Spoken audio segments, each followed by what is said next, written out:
this article regarding a possible ancient reptilian city under Los Angeles.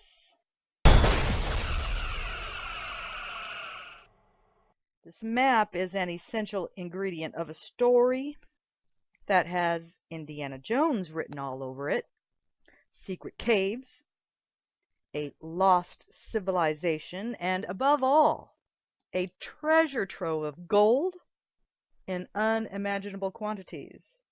And all this in the ground below the present-day metropolis of Los Angeles.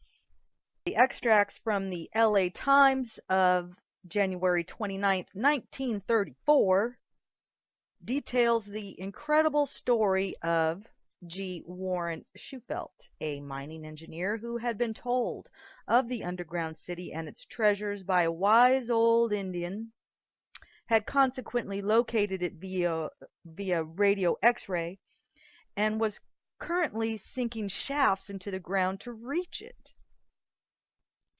And it looks like the article was named Lizard People's Catacomb City Hunted. Engineer sinks shaft under Fort Moore Hill to find maze of tunnels and priceless treasures of legendary inhabitants. And like I said, this is from the LA Times, January 29th, 1934, by a Jean Bosque.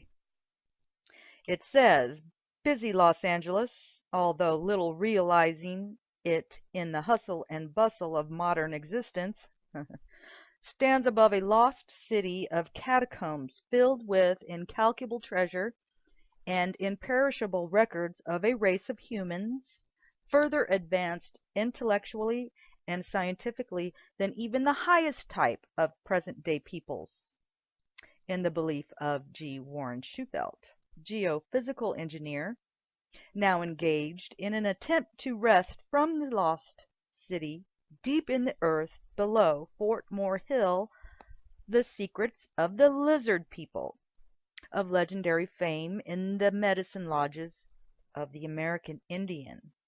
And here's a picture from that 1934 paper. Very interesting.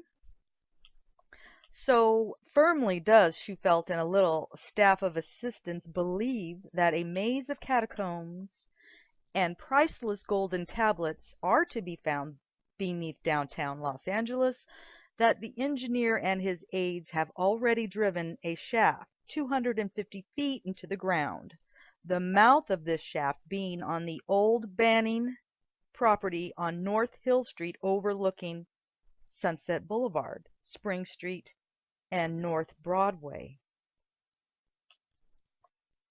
Shufelt learned of the legend of the lizard people after his radio X-ray had led him hither and yon over an area extending from the public library on West 5th Street to the Southwest Museum on Museum Drive at the foot of Mount Washington.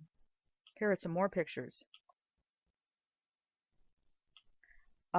He says, I knew I was over a pattern of tunnels, the engineer explained yesterday, and I had mapped out the course of the tunnels, the position of large rooms scattered along the tunnel route, as well as the position of deposits of gold, but I could not understand the meaning of it.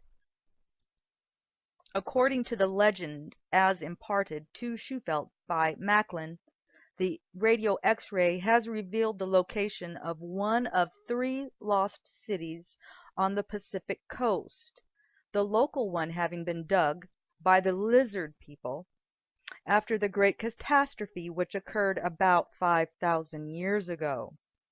This legendary catastrophe was in the form of a huge tongue of fire which came out of the southwest, destroying all life in its path, the path being several hundred miles wide. The city underground was dug as a means of escaping future fires. Wow, look at that. More pictures. The lost city, dug with powerful chemicals by the lizard people instead of pick and shovel, was drained into the ocean where its tunnels began, according to the legend. The tide passing daily in and out of the lower tunnel portals and forcing air into the upper tunnels provided ventilation, and cleansed and sanitized the lower tunnels, the legend states. Large rooms in the domes of the hills above the city of labyrinths housed 1,000 families in the manner of tall buildings, and imperishable food supplies of the herb variety were stored in the catacombs to provide sustenance for the lizard folk for great lengths of time as the next fire swept over the earth. Kind of makes me think of the structure underneath Malibu Beach.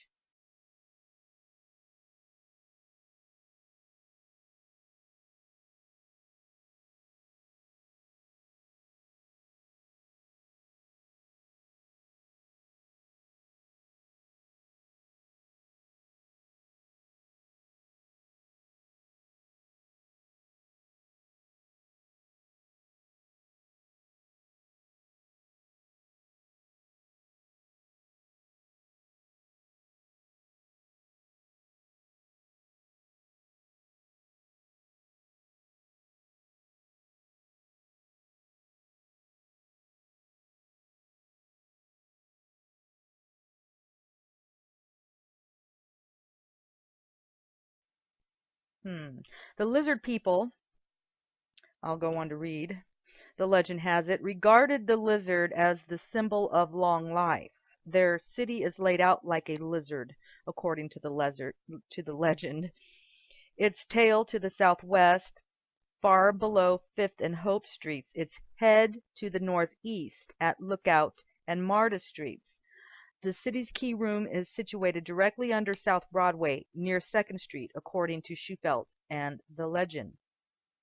The key room is the directory to all parts of the city and to all record tablets, the legend states. All records were kept on gold tablets, 4 feet long and 14 inches wide. On these tablets, the legend goes on to say, these tablets of gold, gold having been the symbol of life to the legendary lizard people, will be found the recorded history of the Mayans on one particular tablet, the southwest corner of which will be missing, is to be found the record of the origin of the human race. Shufelt stated he has taken X-ray pictures of 37 such tablets, 3 of which have their southwest corners cut off. My radio X-ray pictures of tunnels and rooms, which are subsurface voids, and of gold pictures with perfect corners, sides, and ends, are scientific proof of their evidence, Shufelt said. However, the legendary story must remain speculative until unearthed by excavation. The lizard people, according to Macklin, were of a much higher type intellectually than modern human beings. The intellectual accomplishments of their 9-year-old children were the equal of those of present-day college graduates, he said. So greatly advanced scientifically were these people that in addition to perfecting a chemical solution by which they bored underground without removing earth and rock, they also developed a cement far stronger and better than any in use in modern times, with which they lined their tunnels and rooms.